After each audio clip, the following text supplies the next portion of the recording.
naturalisasi, semua naturalisasi itu diproses secara transparan dan diputuskan oleh pelatihnya. Artinya banyak juga pemain naturalisasi ya di zaman sebelum-sebelumnya juga ada yang kita ada beberapa berkas yang harus kita siapkan. Yang kami siapkan yang memang belum kami submit ke Kemenpora. Yang 2 sih udah. Tapi kan lagi reses juga ya. Jadi ya nunggu juga. Karena jadwalnya teman-teman DPR kan memang sampai tanggal 20. Jadi ya kita harus ikutin.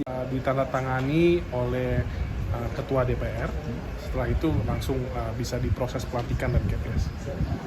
Berarti untuk hari ini belum bisa ambil sumpah ya? Belum, karena kabarnya hari ini akan ditandatangani oleh Ketua DPR. Kabarnya. Kita juga masih menunggu. Kita dari tadi juga sedang bersama Pak Erick Thohir.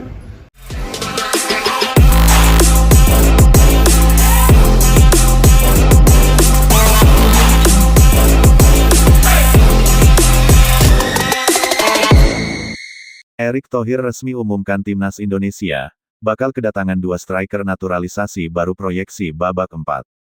Sepak bola Indonesia kembali dikejutkan dengan kabar yang luar biasa besar. Ketua Umum PSSI, Erick Thohir, secara resmi mengumumkan bahwa Timnas Indonesia bakal kedatangan 2 striker naturalisasi baru. Kedua pemain tersebut bukan sembarangan, melainkan nama besar di sepak bola Eropa, Erling Haaland dan Joel Piroe. Pengumuman ini sontak menjadi perbincangan hangat di kalangan pecinta sepak bola tanah air. Pasalnya, langkah ini akan membawa Timnas Indonesia ke level yang sama sekali berbeda. Kehadiran 2 bomber Eropa ini akan menjadi senjata utama Garuda menghadapi babak keempat kualifikasi Piala Dunia 2026, sebuah fase yang selama ini jarang bisa dicapai Timnas Indonesia.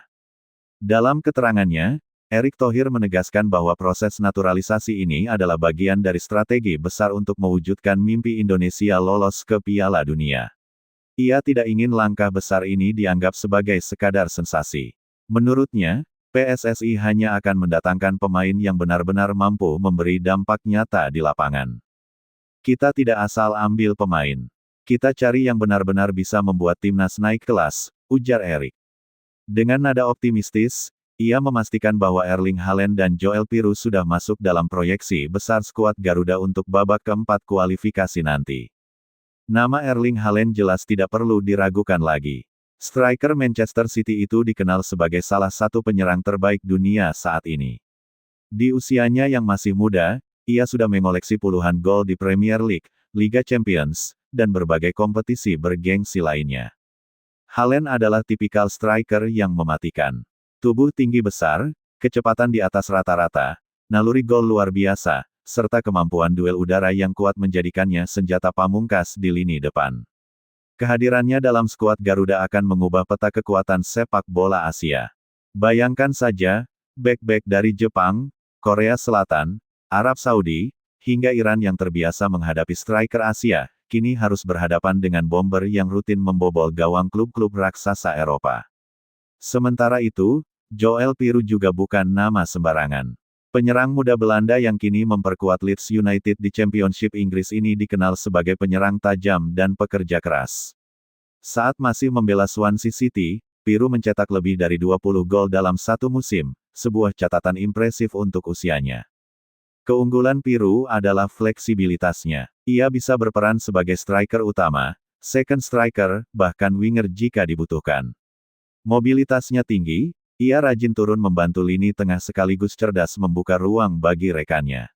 Dengan kombinasi ini, Piroe bisa menjadi tandem sempurna untuk Haaland di lini depan Garuda. Jika benar-benar tampil bersama, duet Haaland dan Piroe bisa menjadi yang paling berbahaya di Asia. Piroe dengan mobilitas dan kelincahannya, Haaland dengan kekuatan dan naluri golnya. Lawan manapun akan dibuat pusing menghadapi kombinasi tersebut.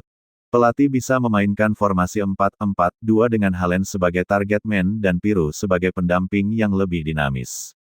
Atau bahkan formasi 4-3-3, dengan Haaland di tengah dan Piroe di sayap. Kemungkinan taktik semakin terbuka lebar dengan hadirnya 2 penyerang kelas Eropa ini. Langkah besar ini tidak bisa dilepaskan dari peran pemerintah. Presiden Ri sendiri memberi dukungan penuh terhadap naturalisasi ini. Baginya, sepak bola bukan hanya olahraga, tetapi juga simbol persatuan nasional. Dengan restu dari pemerintah, proses administrasi dipastikan akan berjalan lancar. Erick Thohir menegaskan bahwa tanpa dukungan pemerintah, proses ini tidak akan bisa berjalan cepat. Ini adalah kerjasama antara PSSI dan negara. Kita ingin membuktikan bahwa Indonesia bisa bersaing di level dunia, katanya. Kabar kedatangan Haaland dan Pirlo langsung memicu euforia luar biasa di kalangan supporter. Media sosial dipenuhi dengan ekspresi kegembiraan, mulai dari meme, ilustrasi, hingga perhitungan formasi baru timnas. Banyak yang membayangkan bagaimana rasanya melihat Haaland dan Pirlo mengenakan jersey merah Garuda di Stadion Gelora Bung Karno. Dengan dukungan puluhan ribu supporter